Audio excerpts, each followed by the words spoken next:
फक्त जिल्ह्यात नव्हे तर महाराष्ट्र राज्याचं लक्ष लागून राहिलेलं आहे गडिंग्लज नगरपालिका निवडणुकीकडे। आणि आज आपण पाहतोय 10 तारखेपासून या नगरपालिकेच्या अनुषंगाने उमेदवारी अर्ज भरण्याची मुदत होती आणि आज आपण पाहतोय 17 तारखेला ही मुदत संपलेली आहे। आणि तत्काळ या दोन्ही जे काही युती झालेली आहे किंवा राष्ट्रवादी काँग्रेस पक्षाने ते दोन्ही पॅनेलचे उमेदवार डिक्लेअर केलेले आहे। दुरंगी लढतीचे संकेत हे आता दिसू लागलेले आहेत। माघारीचे दिवस अजून बाकी आहेत, तरी पण दुरंगी लढत होईल अशी शक्यता आहे।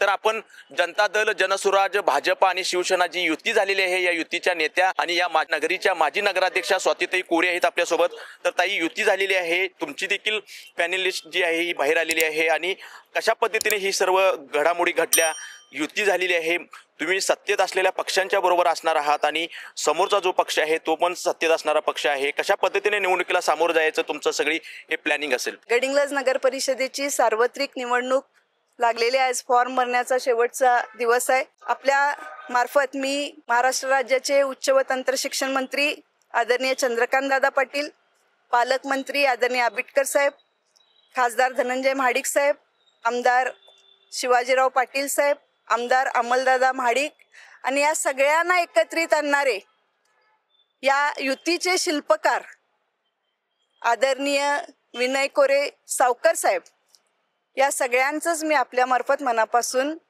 आभार मानते। सर्व पक्ष एकत्रित आलेला आहात आणि नगरपालिकेच्या निवडणुकीच्या अनुषंगाने शाश्वत काय अजेंडा घेऊन जाताय किंवा शाश्वत विकासाचं धोरण घेऊन काय पुढे सामोरं जात? खरं तर माझे वडील श्रीपतराव शिंदे साहेबांची या शहराबरोबर 3 पिढ्यांचे ऋणानुबंध। या शहरातल्या लोकांचा जनता दलावर विश्वास होता आणि आहे। जनता दलाची सत्ता नगरपालिकेत असावी ही गडिंग्लज मधल्या सर्वसामान्य लोकांची भावना आहे। पण शिंदे साहेबांच्या नंतर ही पहिलीच निवडणूक आम्ही लढत आहोत आणि समोरून असा प्रश्न आला की तुम्ही यांना निवडून दिलं तरी हे विकास कसा करणार, निधी कुठून आणणार, ह्यांचं सरकारात कोण आहे, असा प्रश्न जेव्हा उपस्थित झाला तेव्हाच खरं तर मी विचार करायला लागले की हा प्रश्न खरा आहे।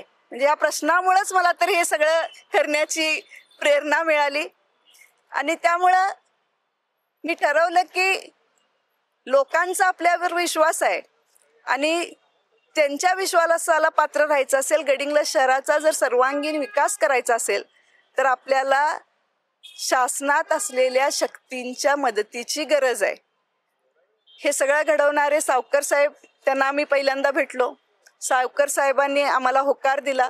त्याच्यानंतर चंद्रकांत दादा पाटील साहेब, खासदार महाडिक साहेब, चंदगडचे आमदार भाऊ शिवाजीराव पाटील साहेब, अमलदादा, ह्या सगळ्यांनीच आमच्यावर विश्वास दाखवला आणि पालकमंत्र्यांनी सुद्धा आमच्यावर विश्वास दाखवला।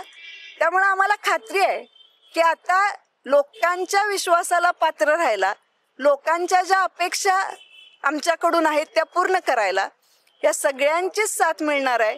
आम्ही सगळे एकत्रितपणे या निवडणुकीला सामोरे जाणार आहोत आणि गडिंग्लजमध्ये जे प्रलंबित प्रश्न आहेत ते पूर्ण करण्यासाठी आम्हाला आता खात्री आहे की शासनातले सगळे सत्ताधारी पक्ष आमच्या बरोबर असल्यामुळं आम्हाला गडिंग्लजचा विकास करवण्यापासून कोणी आता थांबवू शकत नाही। विविध पक्षातील उमेदवारांची चाचपणी झालेली आहे आणि त्या अनुषंगाने तुम्ही ही यादी डिक्लेअर केलेली आहे। काय वाटतंय, उमेदवार जे डिक्लेअर केलेले जे आहेत ते कसे आहेत? सक्षम उमेदवार बघूनच, म्हणजे निवडून येण्याची कुवत बघून आणि त्यांचा लोकसंग्रह असेल, त्यांच्या कामाची पद्धत असेल, त्यांच्याबद्दलचं सर्वसामान्यांचं मत घेऊन आम्ही आमच्या युतीमार्फत उमेदवार जाहीर केलेले आहेत। विरोधी पक्षाची पॅनेल लिस्ट सुद्धा तुम्ही बघितलं असणार, त्यांच्या तुलनेत तुमचे उमेदवार कसे वाटतात आपल्याला? आमचे उमेदवार सर्वसामान्य कुटुंबातून आलेले, लोकांच्या प्रती, आपल्या कामाप्रती, गडिंग्लज प्रती निष्ठा असलेले आणि अतिशय प्रामाणिक उमेदवार, ज्यांना खरंच या गडिंग्लज शहराचा विकास व्हावा असं वाटतंय, असे उमेदवार आम्ही या युतीमार्फत दिलेले आहेत। युती जी घडत होती त्यावेळी इतर पक्षाचे लोक तुमच्याकडे आलेले होते का तुम्ही त्या पक्षांच्याकडे गेलेला होता? गडिंग्लजचं हित हे सर्वांनाच आहे, मग ते तुमच्यासोबत युतीसोबत जोडलेले जे पक्ष आहेत, फक्त ही घटना घडल्या कशा टप्प्याटप्प्याने? तर मी जनता दल सेक्युलर पक्षाची सदस्य आहे। आमचा पक्ष या सगळ्यांच्या तुलनेत सगळ्यात लहान पक्ष आहे आणि या सगळ्यांच्या तुलनेत मी वयाने सगळ्यांनीच लहान आहे. त्यामुळे मी सगळ्यांकडे जाऊन गडिंग्लजच्या विकासासाठी आपल्या सगळ्यांची गरज आहे आणि आपण एकत्रित येण्याची गरज आहे हे आव्हान केल्यानंतर सगळ्यांनी अतिशय मनापासून मला आशीर्वाद दिले आणि युती साकारली आहे. एक खासदार, त्यानंतर राज्यामध्ये असलेले मंत्रिमंडळातले 2 मंत्री आणि विरोधी बाजूला राष्ट्रवादीचे मंत्री आहेत हसन मुश्रीफ, त्यांच्याशी तुमची लढाई आहे. कसं पाहताय लढाईकडे? लढाई मोठी आहे. कुठलीच लढाई सोपी असत नाही. आम्ही सगळे एकत्रित आलोय म्हणून आम्ही निष्काळजी राहून काम करणार नाही. आम्ही अतिशय जागरूकपणे या लढाईला सामोरं जायला तयार झालेलो आहे. नगरपालिकेच्या अनुषंगाने जर लढती पाहिल्या तर जनता दल विरुद्ध राष्ट्रवादी अशी टोकाची ईर्ष्या आणि संघर्ष असायचा आणि ती लढत देखील तशी तुल्यबळ असायची. आता तुमच्या मतीला राज्यातले सत्तेत असणारे, केंद्रातले सत्तेत असणारे पक्ष आहेत विरुद्ध हसन मुश्रीफ. नाही, आता मी याच्यावर काय बोलणार. मी खरं तर तुमच्या मागे राज्यात आणि केंद्रात असलेली ताकद आहे आणि ही ताकद घेऊन तुम्ही आता मंत्री मुश्रीफांच्या विरुद्ध लढत आहात. ह्याचं आता मूल्यमापन तुम्हीच करावं. काय लढत होईल. मी या सगळ्यांच्या प्रति कृतज्ञता व्यक्त करते की त्यांनी आमच्यावर विश्वास दाखवला, आम्हाला आशीर्वाद दिला.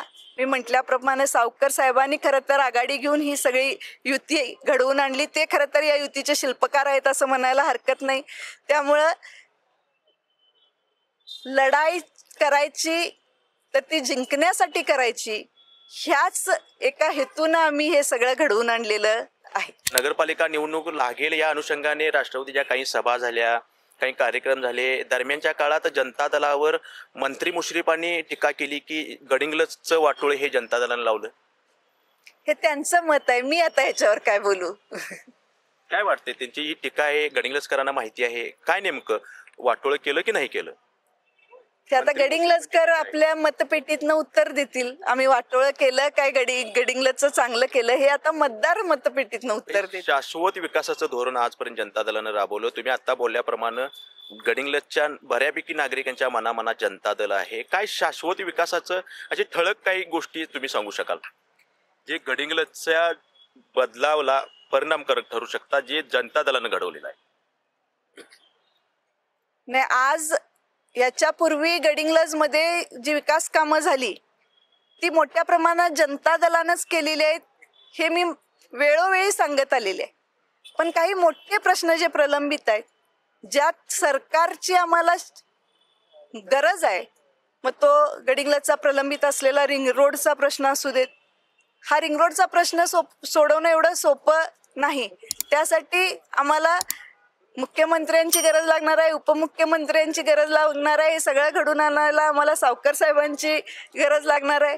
त्यामुळे हा प्रलंबित असलेला रिंग रोडचा प्रश्न सोडवणे आणि गडिंग्लजच्या शहरातल्या ट्रॅफिकचा ताण जो यायला लागलाय शहरावर तो कमी करणे, यासाठी आम्हाला निश्चितपणे या सर्व वरिष्ठांची मदत होणार आहे. गडिंग्लजमध्ये खरं वर्चस्व हे जनता दलाचं. त्यानंतर मग बाकी इतर पक्षात जरी राज्यात केंद्रात जरी पक्ष सत्तेत असले तरी तुल्यबळाने तुमच्यापेक्षा कमी लहान पक्ष असला तरी तुम्ही नगराध्यक्ष पदाचा दावेदार म्हणून जनता दलाकडून का उभा केला? आम्ही हे 4 जे पक्ष एकत्र आलोय ते आम्ही वेगळे समजत नाही. आता आम्ही एक झालेलो आहे. आमचा उमेदवार, त्यांचा उमेदवार, जनता दलाचा उमेदवार, काही जनसुराज्याचा उमेदवार, आमचा नगराध्यक्ष पदाचा उमेदवार म्हणजे गंगाधर हिरेमठ हे आमचे सगळ्यांचेच उमेदवार आहेत. जनता दलानं मागितलं नाही का? नाही, मी सांगायला लागले काय, आमच्या सगळ्या पक्षांचेच मिळून आमच्या युतीचे ते उमेदवार आहेत. ते फक्त जनसुराज्याचं त्यांना जरी आज त्यांचं लेबल लागलं असलं तरी ते भाजपचेही तेच उमेदवार आहेत, शिवसेना शिंदे गटाचेही तेच उमेदवार आहेत, जनता दलाचेही तेच उमेदवार आहेत. आमच्या सगळ्यांनी मिळून दिलेला तो उमेदवार आहे. चंद्रदादा पाटील आहेत आपल्यासोबत, विनयरावजी कोरे आहेत, त्यानंतर आता पाहिलं तर पालकमंत्री आहेत. काय व्हिजन असेल नेमकं गडिंग्लजचं? स्पष्ट व्हिजन काय असू शकतं तुमचं? गडिंग्लज शहरातले प्रलंबित जे प्रश्न आहेत ते सोडवणं ही आमची प्रायोरिटी असेल. मी मगाशी म्हटल्याप्रमाणे रिंग रोड असेल, STP असेल, नाट्यगृह पाहिजे आहे गडिंग्लजमध्ये, किंवा गडिंग्लजला एक माझा दृष्टिकोन असा आहे की आज गडिंग्लजमध्ये कुठली तरी एक वेगळी शक्ती इथं भयमुक्त वातावरणात जगण्यापासून म्हणजे सगळ्यांवर कुठलं तरी दडपण आहे गडिंग्लजच्या, हे दडपण कमी करून गडिंग्लज शहराला भयमुक्त करण्याचं आमचं नियोजन आहे. हा वेगळा अजेंडा आहे, नेमकं काय हे ते तुम्हाला कळेल ना. वेगळाच अजेंडा वाटतो तुमचा भयमुक्त. आज गडिंग्लज मध्ये दबावाचं राजकारण चालू आहे, त्याच्यापासून लोकांची मुक्तता व्हावी आणि सर्वसामान्य लोक हे आजही त्यांची भावना आहे. ही जेव्हा आघाडी घडत होती, मला बऱ्याच लोकांनी फोन करून सांगितलं की एक चांगला निर्णय स्वाती तू घ्यायला लागलीस आणि चांगली युती तू घडवून आणायला लागलीस किंवा ही घडा लागली ते एकदम उत्तम आहे. प्रश्न हाच असायचा सगळ्यांचा की हे घडणार काय, म्हणून हे घडवणं ही आमची प्रायोरिटी होती खरं तर. आणि मग सगळेच जे प्रश्न आहेत गडिंग्लजमध्ये, आज साध्या एक गटारीचा प्रश्न आहे जो रिंग रोड पूर्ण झाल्याशिवाय पूर्ण होऊ शकत नाही. मग रिंग रोड पूर्ण करायचा तर फक्त गडिंग्लज नगरपालिकेची ताकद त्याला पुरू शकत नाही, त्याला महाराष्ट्र शासनाच्या मदतीची गरज लागणार आहे. मग हे सगळं करायचं तर आम्हाला ह्या मोठ्या शक्तींची गरज आहे आणि त्यासाठी आम्ही ही युती घडवून आणली. सर्वात जिव्हाळ्याचा प्रश्न आहे हा. माननीय श्रीपतरावजी शिंदे, गडिंग्लज आणि गडिंग्लज तालुक्याच्या जडणघडणीमध्ये खूप मोठा वाटा आहे साहेबांचा. अनेक निवडणुका तुम्ही त्यांच्या मार्गदर्शनात लढलेला आहात. आता साहेब आपल्यासोबत नाही आहेत, स्वर्गवासी झालेले आहेत. ही निवडणूक ही तुमची पहिली आहे, कसं सामोरं जात आहे शिंदे साहेबांनी दिलेल्या शिकवणीनुसार?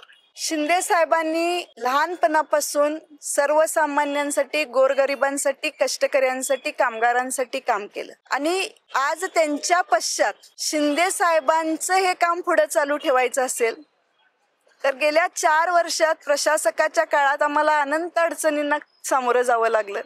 सर्वसामान्य नागरिकांना बऱ्याच प्रश्नांना सामोरं जावं लागलं आणि मग साहेबांनी सांगितलेलं की सर्वसामान्य नागरिक हा कामाचा केंद्रबिंदू असला पाहिजे.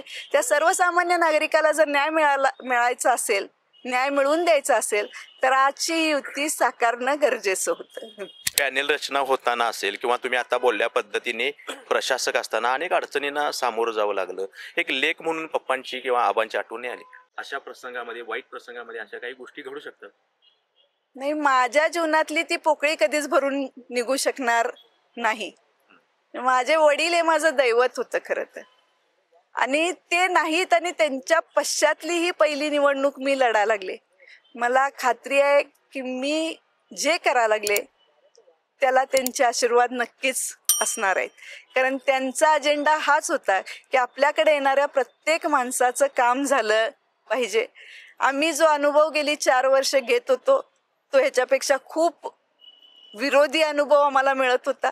आणि मग जर ज्या सर्वसामान्य गडिंग्लजकरांचा आमच्यावर विश्वास आहे त्यांना न्याय द्यायचा असेल तर तू जे केलं स्वाती ते योग्य असंच नानांना वाटत असणार आहे. नगरपालिकेची निवडणूक लागली की शिंदे साहेबांची एक वेगळी टीम कार्यरत असायची. आताही कार्यरत आहे, त्यांच्या परीनं सगळे कार्यरत आहे. ती सुद्धा टीम सज्ज आहे स्वाती त्यांच्या पाठी. सगळे शिंदे साहेबांची टीम मी कामाला लागण्यापूर्वी नगरपालिकेच्या निवडणुकीचं त्यांनी काम सुरू केलं. आज फॉर्म भरायची लास्टची दिवस होती, पॅनल डिक्लेअर केलेला आहात. गडिंग्लजच्या जनतेला, सुज्ञ जनतेला काय आव्हान करताय या युतीच्या माध्यमातून? गडिंग्लजच्या सुज्ञ मतदार बंधू भगिनींना माझं असं आव्हान आहे, विनंती आहे की तुमची अपेक्षा जी आहे त्या गडिंग्लजचा सर्वांगीण विकास झाला पाहिजे. प्रलंबित असलेले प्रश्न सोडवले गेले पाहिजेत. अगदी छोट्या छोट्या अडचणींसाठी नागरिक येतात आणि त्याचबरोबर मोठे जे गडिंग्लजमधले प्रश्न आहेत ह्या सगळ्यांसाठी आम्ही ह्या युतीचं पाऊल उचललेलं आहे. भाजप, जनसुराज्य शक्ती पक्ष, शिवसेना, शिंदे गट आणि जनता दल हे गडिंग्लजचा विकास करण्यासाठी 4 पक्ष एकत्र गडिंग्लजमध्ये आलेले आहेत आणि त्यामुळे तुम्ही सगळ्यांनी आम्हाला आशीर्वाद द्यावा ही विनंती मी आपल्या मार्फत करते. तर आपण पाहिलं की या जनता दलाच्या नेत्या आणि गडिंग्लज नगरीच्या माजी नगराध्यक्ष आणि जनता दल, जनस्वराज, भाजप आणि शिवसेना यांना एकत्रित आणण्यासाठी जेवढा विनय कोरेंचा त्यामध्ये मोलाचा वाटा समजला जातो तितका स्वातींताईचा देखील आहे. कारण त्यांना गडिंग्लजच्या विकासासाठी, गडिंग्लजच्या शहराच्या विकासासाठी किंवा विकासाची त्यांना तळमळ आहे. म्हणून तर स्वातीताई छोटा पक्ष छोटी कार्यकर्ती म्हणून त्यांनी या जनता दलाच्या प्रमुख म्हणून त्यांनी देशात आणि केंद्रात सत्तेत असणाऱ्या भाजपाकडे, शिवसेनेकडे, जनस्वराजकडे गेल्यात आणि हे सर्व जी आहे ही मोठ ताईंनी विनय कोरेंच्या माध्यमातून बांधलेली आहे. गडिंग्लजचा सर्वांगीण शाश्वत विकास करायचा हेच ध्येय धोरण ठेवून स्वाती त्यांची ही वाटचाल चालू आहे. आज पॅनेल डिक्लेअर केलेलं आहे आणि पॅनेल डिक्लेअर झाल्यानंतर त्यांनी स्वातीताई जिंकण्यासाठी लढते असे आव्हान देखील विरोधकांना केलेलं आहे. गडिंग्लजहून लाईव्ह टुडे मराठीसाठी नितीन मोरे.